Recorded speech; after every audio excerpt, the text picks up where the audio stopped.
Get ready for the dictation. Dictation will start in 5 seconds. Start. And it met once only just to recommend for extending the period by another 1 year.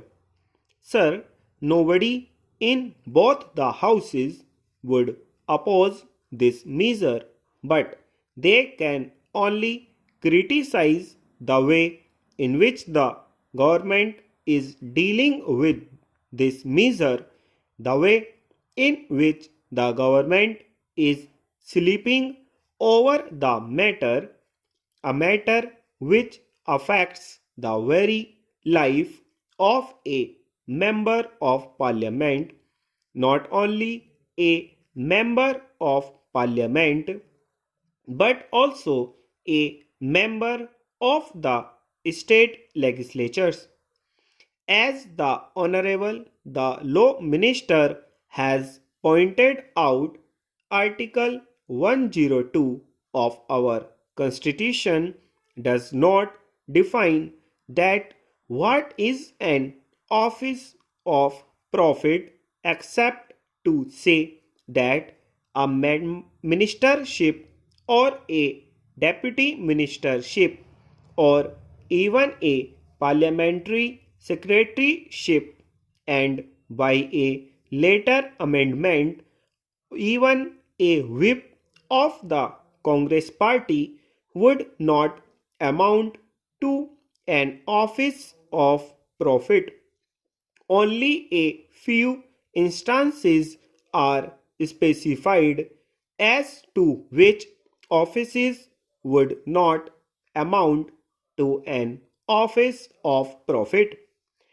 Then, sir, complications had arisen even when the original will was moved, introducing statutory committees and advisory committees.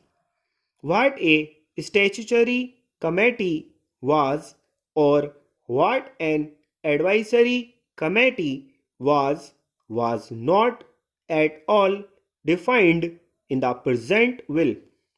So, doubts had arisen in the minds of various members as to what would amount to a statutory committee or what would amount to an advisory committee, or even whether a vice chancellor of a university to which are attached certain privileges like the appointment of so many persons, and all that was defined as not an office of profit, and the Honorable the Law Minister was not able to say what office would amount to an office of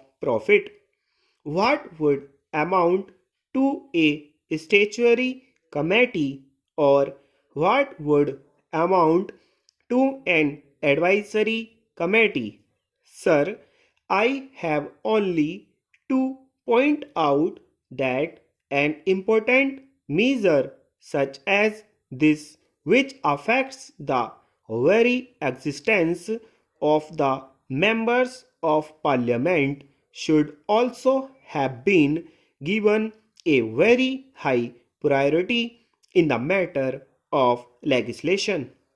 On the contrary, not much attention was given to this. The committee met only once, and even then, nothing seems to have happened in that committee. Sir, before the matter goes to a court of law for the judges and for the lawyers to interpret what would amount to an office of profit, it is better that the Honorable the Law Minister brings forward in the coming budget sessions a comprehensive will which will specify in its schedules what are offices of profit. The schedules may be of a positive character or of a negative character.